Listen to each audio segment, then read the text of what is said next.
ఒక్కసారి కొమ్మూరి గోల్డ్ కి కాల్ చేయండి. తాకట్లో ఉన్న మీ బంగారాన్ని విడిపించి మార్కెట్ ప్రైస్ కి వాళ్ళు కొనుక్కుని మిగతా డబ్బులు మీకు ఇచ్చేస్తారు. హాయ్, వెల్కమ్ టు మనం టీవీ. మనం ఉన్నది మన కోసం. నేను మీ మనోజ్. జగద్గిరిలో ఫుడ్ పాయిజన్ జరిగింది. న్యూ ఇయర్ వేడుకలకు అందరూ కలిసి బిర్యానీ తిన్నారు. దాని తర్వాత 14 మంది అస్వస్థకు గురయ్యారు. స్పాట్లోనే పడుకున్నటువంటి ఎవరైతే వంట మాస్టర్ ఉన్నారో అతను స్పాట్లోనే చనిపోయాడు. దాదాపుగా నిన్న ఈవినింగ్ 31st ఈవినింగ్ 8:30కి వాళ్ళ ఫ్రెండ్స్ అందరూ పిలిస్తే వంట చేయడానికి వెళ్ళాడు.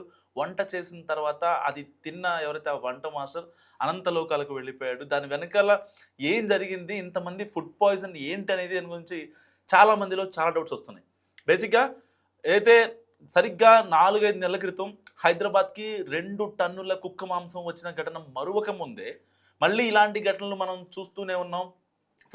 ఆల్మోస్ట్ హైదరాబాద్లో అన్ని రెస్టారెంట్ ఏదైతే యాజమాన్యాలు ఉంటాయో ఆ నిర్వాహకులు ఎలాగైనా వాళ్ళ సేల్స్ని పెంచుకోవాలని చెప్పి దాదాపుగా కేజీ బిర్యానీ 100 రూపాయలకే ఇచ్చిన పరిస్థితి. జస్ట్ ఇమాజిన్, కేజీకి నాకు తెలిసి 100 రూపాయలకి అసలు ఏమొస్తుందో ఇప్పటికీ అర్థం కాదు. సరే, రోడ్డు పక్కన ఒక చిన్న స్టాల్ పెట్టుకొని ఒక 100 రూపాయల బిర్యానీయో 110 రూపాయల బిర్యానీ పెట్టారంటే ఒక మనిషి సరిపడే క్వాంటిటీ లైక్ 250 గ్రామ్స్ కావచ్చు, 300 గ్రామ్స్ కావచ్చు అనుకోవచ్చు. కానీ ఒక కేజీ బిర్యానీ 100 రూపాయలు అంటే జస్ట్ ఇమాజిన్ వాళ్ళు ఏమేమి కలుపుతున్నారు. అండ్ అంటే వాళ్ళు ఎక్కువ ఏ ఏరియాస్ని టార్గెట్ చేస్తారంటే లైక్ కృష్ణానగర్ కావచ్చు, బోరబండ కావచ్చు, అండ్ మదీనాగూడ కావచ్చు, ఇంకా ఈ మణికొండ కావచ్చు, ఇలాంటి ఏరియాస్లో ఉన్న మాస్ పీపుల్ కోసం ఇలాంటి ఆఫర్లు పెట్టి వాళ్ళకి అట్రాక్ట్ చేసి దాంట్లో మనం గతంలో చాలామంది చూసాం. ఏదైతే ఫుడ్ సేఫ్టీ ఆఫీస్ వచ్చి ఆ రెస్టారెంట్ని, కిచెన్ని అవంతా తనిఖీలు చేసిన తర్వాత వాళ్ళు బయటపడేది కుళ్ళిన మాంసం. ఓకే, ఈ మధ్య ప్రతి రెస్టారెంట్లోనూ కుళ్ళిన మాంసం కనపడటం అనేది సర్వసాధారణం. కానీ అక్కడ కుక్క మాంసం బయటపడింది. దీని తర్వాత చాలా ఘటనలు మనం వెలుగులోకి వచ్చాయి. దాని తర్వాత ఒక 2 టన్నుల కుక్క మాంసం కూడా వచ్చింది హైదరాబాద్కి. దాన్ని సిటీ అవుట్స్కట్స్లో పట్టుకున్నారు. ఇలాంటి ఘటనలు మరొక ముందే ఇప్పుడు మళ్ళీ జగద్గిరిగుట్టలో ఫుడ్ పాయిజన్ కలకలం రేపింది.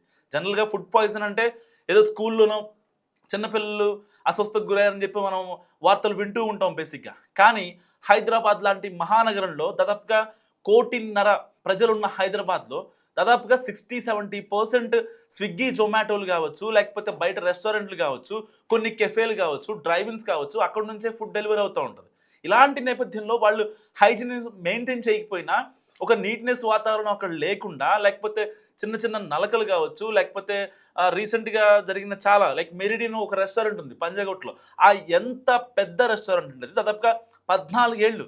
నేను ఎప్పుడో హైదరాబాద్ వచ్చిన స్టార్టింగ్లో అప్పటి నుంచి ఆ రెస్టారెంట్ ఇప్పటికీ కూడా చాలా దిగ్విజయంగా రన్ అవుతూ ఉంది. రీసెంట్గా ఒక మిడత వచ్చిన ఒకే ఒక్క రీజన్తో మెరిడిన్ని మూసేశారు దాదాపుగా 4 నెలల పాటు ఫుడ్ సేఫ్టీ అధికారులు. ఇలాంటి ఘటనలు హైదరాబాద్లో మనం చాలానే చూస్తున్నాం. అండ్ చార్మినార్ పరిసర ప్రాంతాల్లో సరిగ్గా 2 months బ్యాక్ అల్ షఫీరా ఒక చిన్న కేఫ్లో కుక్క మాంసాన్ని చూశారు ఈ ఫుడ్ సేఫ్టీ అధికారులు. దాన్ని చూసిన వెంటనే ఆ రెస్టారెంట్ని కూడా సీజ్ చేశారు. ఇలాంటి ఘటనలు మరొక ముందే మళ్ళీ జగద్గిరిగుట్టలో కలకలం రేపింది. అంటే ఒక రకంగా హైదరాబాద్లో న్యూ ఇయర్ వేడుకలకు సంబంధించి 30 or 31st night, John 1st night. ఈ 3 రోజులు తిన్న ఫుడ్ సేఫా కాదా? నిజంగా ఒకవేళ మీరు మటన్ బిర్యానీ చెప్తే తిన్నది మటనో కాదో కూడా మీరు ప్రాసెస్ చేసుకోవాల్సిన అవసరం ఎంతైనా ఉంది.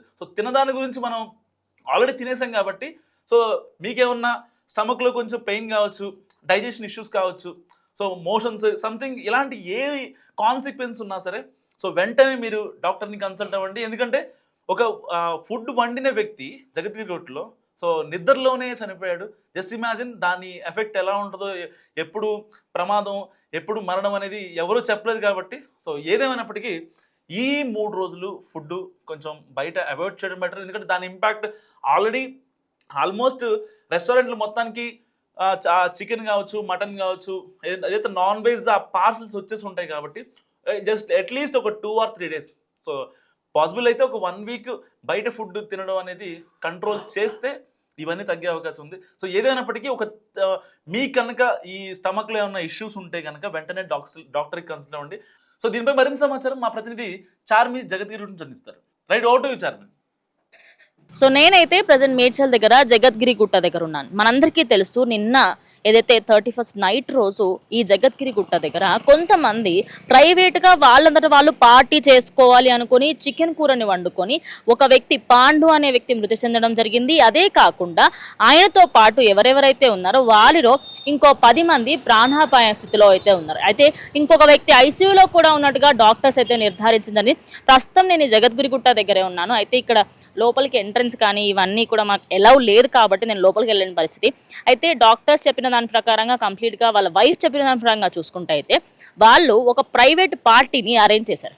అరేంజ్ చేసిన తర్వాత ఆయిల్ ఏదైతే యూజ్ చేశారో అదేవిధంగా లోపల చికెన్ ఏదైతే వాడారో అదంతా కూడా అన్హైజీనిక్గా ఉండడంతో దానివల్లనే ఒక వ్యక్తి ప్రాణం కోల్పోవడము మరియు మిగతా వాళ్ళందరికీ సంబంధించి కూడా ఇప్పుడు వాళ్ళందరూ హాస్పిటల్లో అడ్మిట్ అయ్యారు. మరి అక్కడ ప్రాబ్లం ఎక్కడుంది ఏంటి అనే దానిపైన ఇప్పుడు చాలామంది విశ్లేషిస్తున్నారు. అయితే మరి తిన్నది వాళ్ళు కోడి మాంసమేనా అనేది ఇప్పుడు అందరూ కళ్ళు కూడా దాని మీదనే ఉన్నాయి. ఎందుకంటే కోడి మాంసానికి సంబంధించి అదేవిధంగా ఈ మధ్య కాలంలో గత ఒక 4 నెలల కింద నుంచి 6 నెలల వరకు మనం చూసుకుంటే హైదరాబాద్లో ఆల్మోస్ట్ 60 టన్నుల వరకు కుక్క మాంసాన్ని సరఫరా చేశారు అని చెప్పేసి ఓ న్యూస్ అయితే మనం ఇప్పటి వరకు వింటూ వస్తాం. ఆ న్యూస్కి సంబంధించి ఎలాంటి అప్డేట్ ఇప్పటివరకు లేదు. అండ్ ఈ మధ్య కాలంలో చాలామంది ఫుడ్ సేఫ్టీ అధికారులు వెళ్ళి ప్రతి ఒక్క రెస్టారెంట్స్ని హోటల్స్ని అన్నిటినీ కూడా తనిఖీలు చేసిన ప్రతిసారి చికెన్కి సంబంధించి కానివ్వండి లేకపోతే అక్కడ దొరికే ప్రతి వస్తువు కంప్లీట్గా వర్స్ట్ అంటే వర్స్ట్ పొజిషన్లో దొరికింది. మరి అంత అన్హైజీనిక్లో ఉన్నప్పుడు ఎందుకు ఇంత దారుణాతి దారుణంగా బిహేవ్ చేస్తున్నారు? మరి నిన్న జరిగిన ఈ ఇన్సిడెంట్కి సంబంధించి ఈ కుక్క మాంసం ఏదైతే వైరల్ అవుతుందో అందులో అసలు నిజంగానే హైదరాబాద్లోని ఒకానొక సందర్భంలో ఓల్డ్ సిటీలో ఒక సందర్భంలో ఎన్నో టన్నుల కొద్దిగా కుక్క మాంసాన్ని సరఫరా చేశారని అదే కాకుండా వేరే దగ్గర నుంచి తెప్పించుకొని దాన్ని చికెన్ అన్న పేరు పెట్టి మరీ అమ్ముతున్నారు అని చెప్పేసి చాలామంది చెప్పుకున్నారు. ఇలాంటి సంఘటనలు అవుతున్న క్రమంలో ఇలా ఒకరి తర్వాత ఒకరు చికెన్కి సంబంధించి తిని మృతి చెందడంతో ఆ డౌట్స్ అనేటివి డే బై డే ఎక్కువైపోతూ పోతున్నాయి. అయితే చనిపోయిన ఆ పాండు అనే వ్యక్తికి సంబంధించి నిన్న రాత్రి వరకు అయినా బాగానే ఉన్నారు, తాగి తందనలు ఆడారు, ప్రతి ఒక్కటి చేశారు. కానీ ఎక్కడ తప్పిదం జరిగింది ఏంటి అనేది ఇప్పటికీ ఎలాంటి క్లారిటీ లేదు. ఎవరైతే హాస్పిటల్కి సంబంధించిన డాక్టర్ ఉన్నాడో ఆయన ఏమంటున్నాడంటే ఏదైతే చికెన్ వాడారో ఆ చికెన్ ఏదైతే ఉందో అది కరెక్ట్గా లేదు, అది చాలా రోజుల క్రితంనైనా ఉండాలి, అది కుళ్ళిపోయి ఉంటే అందువల్ల అయ్యే ఛాన్సెస్ ఉన్నాయని ఒక మాట అంటున్నారు. అదే కాకుండా వాళ్ళు ఈ మధ్య కాలంలో సోషల్ మీడియాలో రన్ అవుతుంది కదా, అది బీర్ కానీ లేకపోతే వోడ్కాలు ఓల్డ్ మాంకులు అందులో కలిపేసుకొని తాగడాలు, మరి వాళ్ళు ఏమైనా మత్తు పదార్థాలని అందులో కలిపారా అనేది కూడా ఒక డౌట్ వస్తుంది. అంటే తాగే ఏదైతే మందు ఉంటుందో దాన్ని కూడా అందులో కలపడం వల్లనే వాళ్ళకి ఇంత సీరియస్ సిచ్యువేషన్ వచ్చింది అని చెప్పేసి కూడా నిజానికి వాళ్ళకి ఎవరికి కూడా నిన్న నైట్ ఓన్లీ 2 మెంబర్సే వచ్చారట. ఆ 2 మెంబర్స్ కూడా జస్ట్ స్టమక్ ఏక్ ఉంది అంటే వాళ్ళల్లో ఒకరు ఇప్పుడు ఐసీయూలో ఉన్నారు.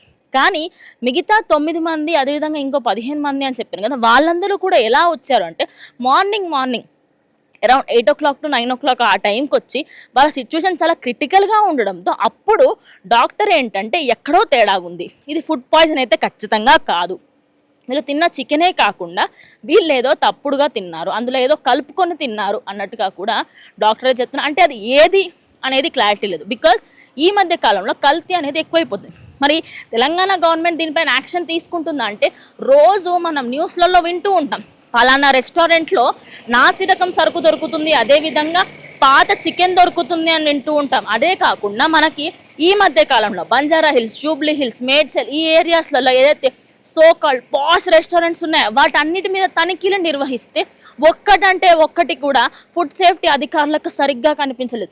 ప్రతి ఒక్క దగ్గర ఎలకలు పాకుతూ ఉంటాయి, ఎలకలు అక్కడే షిట్ చేస్తూ ఉంటాయి, అక్కడే వాటికి సంబంధించి కాపురాలు అన్నీ పెట్టుకుంటూ ఇవన్నీ జరుగుతున్నాయి. అంటే ఎక్కడ తప్పిదం ఉంది? రెస్టారెంట్స్లలోనా లేకపోతే చికెన్ అమ్మే ప్లేసెస్లోనా?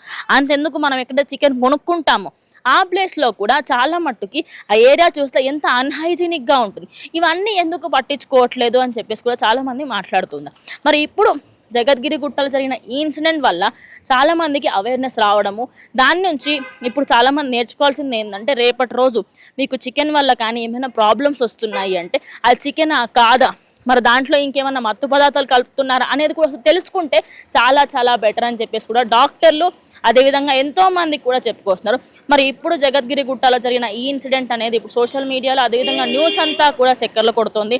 మరి జగద్గిరి గుట్టలో ఆ వ్యక్తి చనిపోవడము, మరి రేపటి రోజు దీనిపైన గవర్నమెంట్ ఏమైనా యాక్షన్ తీసుకొని చికెన్ సెంటర్స్ పైన మరియు కొన్ని రెస్టారెంట్స్ పైన కూడా ఏమైనా ఛాన్సెస్ తీసుకునే అవకాశం ఉందా అనేది కూడా వేచి చూడాలి. సో ఇది ఇవాళ జగద్గిరిగుట్ట నుంచి నేను చార్మి ఇక్కడ నుంచి లైవ్ అందిస్తున్నాను. కెమెరా పర్సన్ నాయుడుతో రిపోర్టర్ చార్మి.